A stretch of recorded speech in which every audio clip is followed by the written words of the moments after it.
আমরা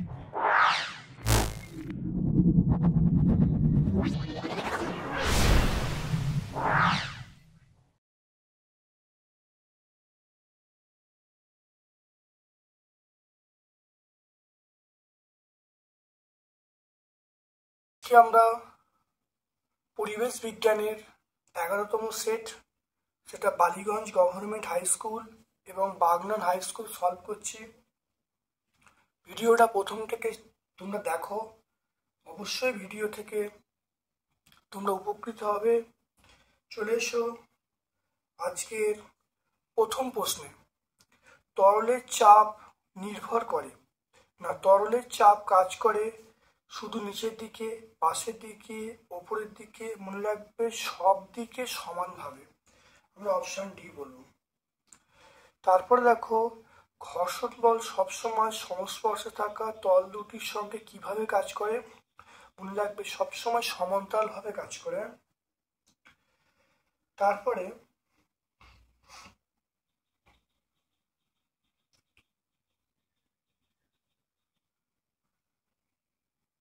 দেখে নাও, অপরিষ্কার টয়লেটে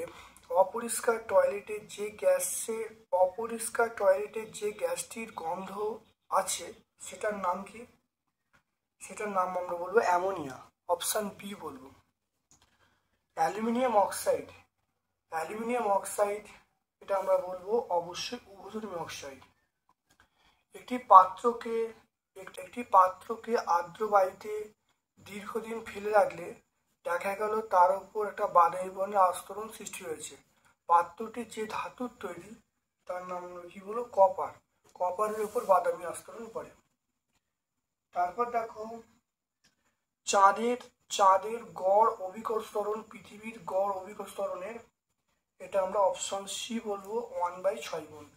একটি ছোট বস্তুকে ওপর থেকে নিচে ফেলে দিলে যদি বস্তুটি পৃথিবীর দিকে পড়ে তাহলে আমরা অপশন সি বলবো। একটি ছোট বস্তুকে ওপর থেকে ফেলে দিলে যদি বস্তুটি নিচের দিকে পড়ে তাহলে আমরা এখানে অপশন এ বলা আছে বস্তু পৃথিবীকে বেশি বলে টানে। অপশন বি বলা আছে যে পৃথিবী বস্তুকে বেশি বলে আকর্ষণ করে। অপশন সি বলা আছে বস্তু এবং পৃথিবী উভয়ই সমান বলে আকর্ষণ করে। GMM/r², এটা আমরা জানি। তাহলে আমি যদি F সমান যদি পৃথিবীর ভর দিয়ে ভাগ করি তাহলে GM/r², এটা মানে ত্বরণ, এটা ত্বরণটা পৃথিবীর ত্বরণ, এটা আর্থ মানে পৃথিবীর ত্বরণ। তাহলে এটা কি হবে? GM/r²। এখানে এম মানে বলেছি পৃথিবীর ভর, আর এই এম মানে বস্তুর ভর। এরপর দেখো F/m যদি করি তাহলে কি হবে? GM/r²। এইটা ত্বরণ হবে বস্তু বলতে সাবস্ট্যান্স, সেটা হলো GM/r²। এটা হলো বস্তুর ত্বরণ, এটা বস্তু আর এটা হলো পৃথিবী।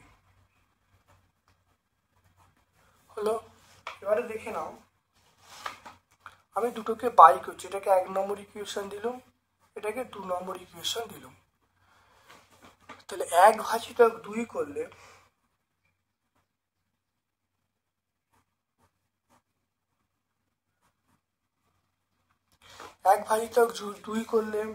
দেখো GM/r²/GM/r²। দেখে নাও এটা করলে যেটা আসবে, দেখো সব কেটে যাচ্ছে, m/M। তাহলে এটা কি পেয়ে গেলুম?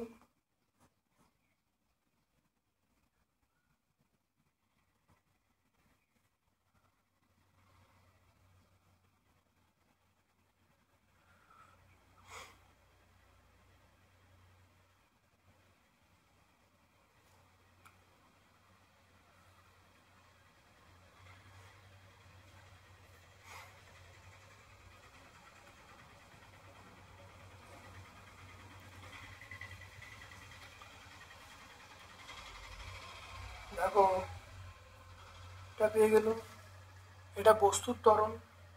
এটাকে যদি উল্টে দিলে আমরা কি পাবো, এস বাই এই পাবো, এটা এম বাই এম পাবো। পৃথিবীর ভর সবসময় অনেক বেশি হয় বস্তুর ভরের থেকে, তাহলে এখান থেকে আমরা বলবো এ এস আর এ ই এটা অনেক বড় হবে, তাহলে এখান থেকে আমি বলতে পারি এ এস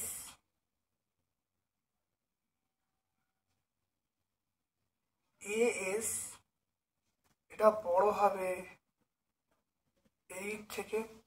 তাহলে বস্তুর ত্বরণ, দেখো বস্তুর ত্বরণ বেশি, তাহলে বস্তুর ত্বরণ বেশি পৃথিবীর ত্বরণের থেকে, তাহলে বস্তুর ওপর ক্রিয়াশীল বল কিন্তু বেশি হবে। তাহলে আমরা এখান থেকে দেখো সিদ্ধান্ত করতে পারছি, ভালো করে দেখে নাও। তোমরা অঙ্ক কোষে দেখো দেখিয়ে দিলুম, তাহলে মনে রাখবে যে বস্তুর ওপরে ক্রিয়াশীল বল অনেক বেশি হবে, কারণ বস্তুর ওপরে ক্রিয়াশীল বল বেশি হওয়ার জন্য ত্বরণটা বেশি হচ্ছে। তাহলে আমরা এখানে যে অপশনটায় পাবো সেটা হলো দেখো পৃথিবী বস্তুকে বেশি বলে আকর্ষণ করে, তাহলে পৃথিবী বস্তুকে বেশি বলে আকর্ষণ করছে বলেই বস্তুটা উপর থেকে নিচের দিকে পড়ছে। পরমাণু নিউক্লিয়াসের চার্জ, পরমাণু নিউক্লিয়াসের চার্জ আমরা বলবো ধনাত্মক প্রকৃতি। পরমাণু নিউক্লিয়াসের চার্জ আমরা বলবো ধনাত্মক প্রকৃতি। তারপরে দেখো লোহার চূর্ণ অ্যালুমিনিয়াম চূর্ণকে কিভাবে পৃথক করা যায়। লোহার চূর্ণ অ্যালুমিনিয়াম চূর্ণকে আমরা পৃথক করব একটা দণ্ড চুম্বকের সাহায্যে, তাহলে দণ্ড চুম্বকের সাহায্যে আমরা পৃথক করব। মনে রাখবে লোহার চূর্ণকে দণ্ডচুম্বক আকর্ষণ করবে, লোহার চূর্ণকে দণ্ডচুম্বক আকর্ষণ করবে, কিন্তু অ্যালুমিনিয়াম চূর্ণকে আকর্ষণ করবে না। তারপর দেখো প্লবতা কাকে বলে। প্লবতা কাকে বলে, কোনো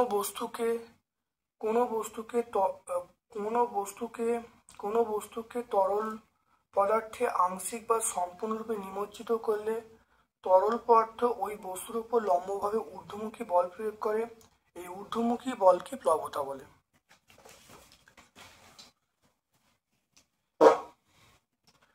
তারপর দেখে নাও গ্যালিলিওর সূত্রগুলো লিখতে বলছে।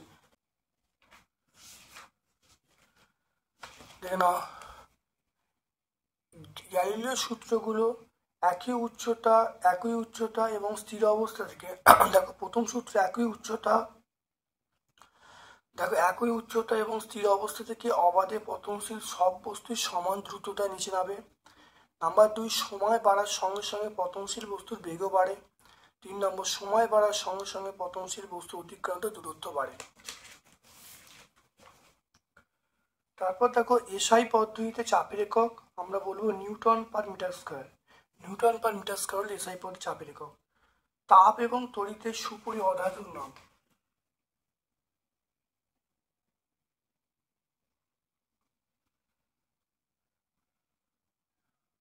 তাপ এবং তড়িতের সুপরি অধাতুর নাম আমরা বলবো গ্রাফাইট। তাপ এবং তড়িতের সুপরি অধাতুর নাম আমরা বলবো গ্রাফাইট। তারপর দেখে নাও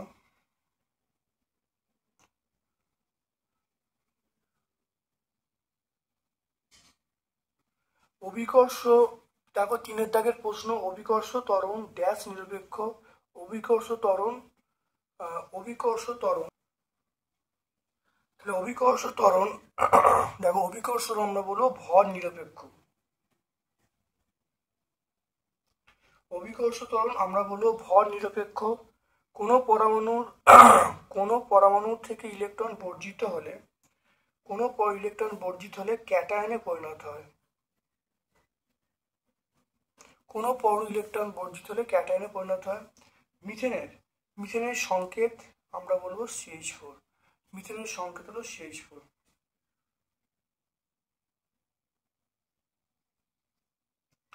তারপর দেখো ভর সমান বস্তুর ঘনত্ব ভাজিত আয়তন, কারণ আমি এখানে মনে রাখবে দেখো আমরা জানি D সমান M/V, তাহলে ভর সমান ঘনত্ব ইন্টু আয়তন। তাহলে ভর সমান ঘনত্ব ইন্টু আয়তন। তাহলে এখানে দেখো মানে আয়তন ভাজিত ঘনত্ব বলা আছে, এটা মিথ্যা হবে।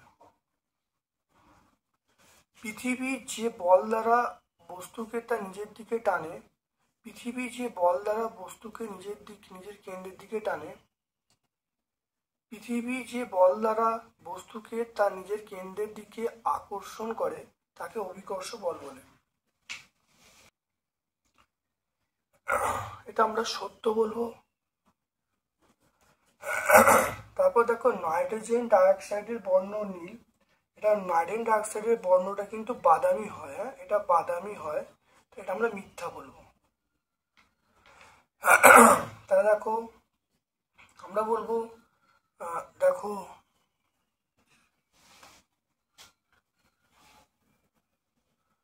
তাহলে দেখে নাও তাহলে প্রথমটা মিথ্যা, তারপরটা সত্য, তারপরটা আমরা মিথ্যা বলবো। প্লবতা কোন কোন বিষয়ের উপর নির্ভর করে?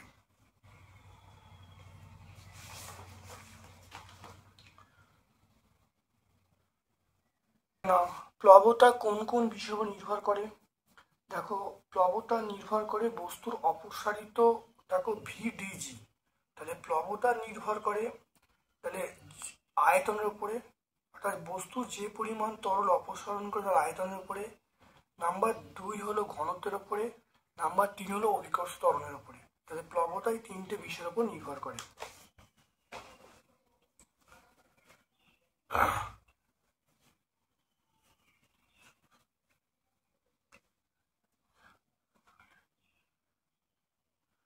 তারপর দেখো পদার্থের চতুর্থ অবস্থার নাম কি?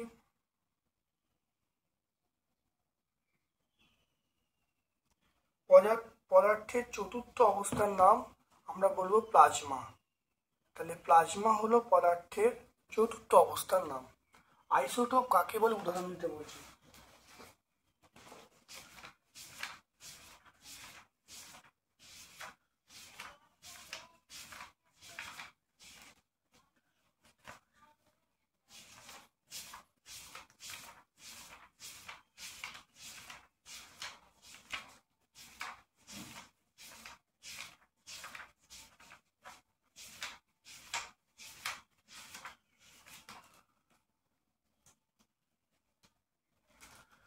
দেখো আইসোটোপ,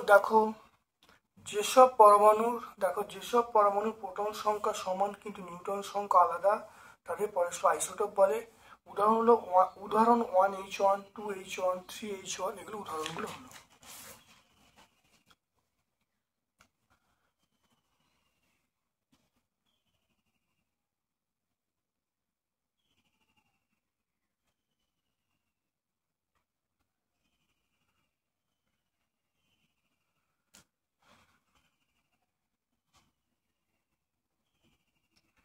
তারপর দেখে নাও, তারপর দেখো যে কোষীয় অঙ্গাণুর মধ্যে জীর্ণ কোষকে ধ্বংস করার জন্য নানা উৎসেচক থাকে তা হলো, অর্থাৎ যে কোষীয় অঙ্গাণুর মধ্যে জীর্ণ কোষকে ধ্বংস করার জন্য নানা উৎসেচক থাকে তা হলো আমরা বলি লাইসোজোম। প্রদত্ত চিত্রে উপস্থিত বহুভুজাকার কোষগুলি উদ্ভিদে কোথায় দেখা যায়? উদ্ভিদে আমরা দেখব সেটা মূল, এটা আমরা অপশন সি পাবো, মূল এবং কাণ্ডের অগ্রভাগে পাবো। জীবদের কোষ সমষ্টিকে আমরা কি বলবো? কলা বলবো। আত্মঘাতী থলি আমরা বলবো সেটা হলো লাইসোজোমকে আত্মঘাতী থলি বলবো। পেশি কোষে উপস্থিত শ্বাসরঞ্জকের নাম। শ্বাসরঞ্জক কণিকার নাম হলো মায়োহিমোগ্লোবিন। মায়োগ্লোবিন বা মায়োহিমোগ্লোবিন। তাহলে মায়োগ্লোবিন বলতে পারো বা মায়োহিমোগ্লোবিন বলতে পারো। স্কিরাইড, তারপর দেখো ক্লোরাইড কোষ কি? লবণাক্ত পরিবেশে বসবাসকারী উদ্ভিদের মূলে লবণযুক্ত কোষ থাকে। প্রাণীদের ফুলকায় পানিদের ফুলকয় ক্লোরাইড কোষ থাকে। পানিদের ফুলকয় ক্লোরাইড কোষ থাকে, যা অতিরিক্ত Na+ ও Cl- দেহ থেকে বার করে দিতে পারে। মানুষের দেহে দীর্ঘতম কোষটির নাম কি?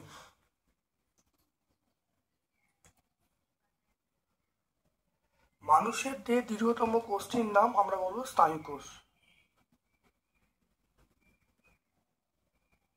তাহলে মানুষের দেহে দীর্ঘতম কোষটির নাম আমরা বলবো স্নায়ুকোষ। এবার দেখো বৈসাদৃশ্য লিখতে বলছে। প্যারেনকাইমা কলা, দেখো প্যারেনকাইমা কলা, যোগ কলা, ভাজক কলা, স্থায়ী কলা। তাহলে দেখো প্যারেনকাইমা কলা, যোগ কলা, ভাজক কলা, স্থায়ী কলা।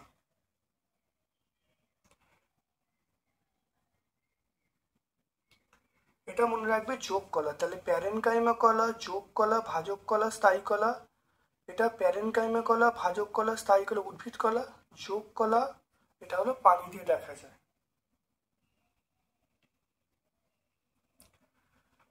তারপরে ক্যাকটাসের কাণ্ডে চলে এসো।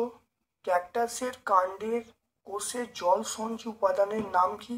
রক্তে উপস্থিত একটি কোষের নাম লেখো যেটা নিজের আকার পরিবর্তন করতে পারে। আচ্ছা, ক্যাকটাসের দেহে অবস্থিত, ক্যাকটাসের কাণ্ডের কোষে অবস্থিত জল সঞ্চয় উপাদান, তার নাম হলো আমরা বলবো মিউসিলেজ। এটার নাম হলো মিউসিলেজ। মিউসিলেজ। আর এই পরের প্রশ্নের উত্তর হলো শ্বেতকণিকা। শ্বেতকণিকার আকার পরিবর্তন করতে পারে। নিউক্লিয়াস বাদে আর কোন কোন কোষ অঙ্গাণুতে ডিএনএ আরএনএ আছে? ডিএনএ আরএনএ আছে, দেখে নাও। ডিএনএ আরএনএ আছে মাইটোকন্ড্রিয়া, দেখতে পাচ্ছ। তাহলে মাইটোকন্ড্রিয়াতে ডিএনএ আরএনএ আছে। আর দেখে নাও, দেখো প্লাস্টিড, দেখো ডিএনএ আরএনএ আছে। তাহলে মাইটোকন্ড্রিয়া এবং প্লাস্টিড, তাহলে আমরা বলবো মাইটোকন্ড্রিয়া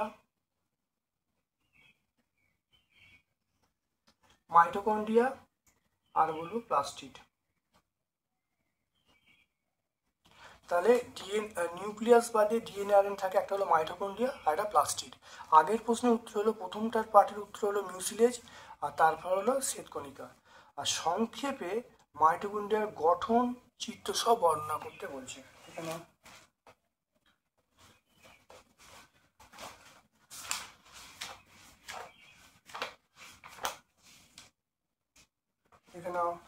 মাইটোকন্ড্রিয়ার গঠন দেখতে পাচ্ছ। দেখো মাইটোকন্ড্রিয়া একটি দ্বিস্তর পর্দা বিশিষ্ট কোষীয় অঙ্গাণু, যার বহিঃপর্দা অন্তঃপর্দা থাকে। আর মধ্যবর্তী স্থানকে বলা হয় পেরি মাইটোকন্ড্রিয়ার স্পেস বলা হয়। অন্তঃপর্দা মানে আঙুলের মতো রূপ নেয়, তাকে আমরা কৃষ্টি বলবো। আর এইটুকুই বলবো, বলার পরে ছবি ঢেকে দেবো, দেখে নাও ভালো করে।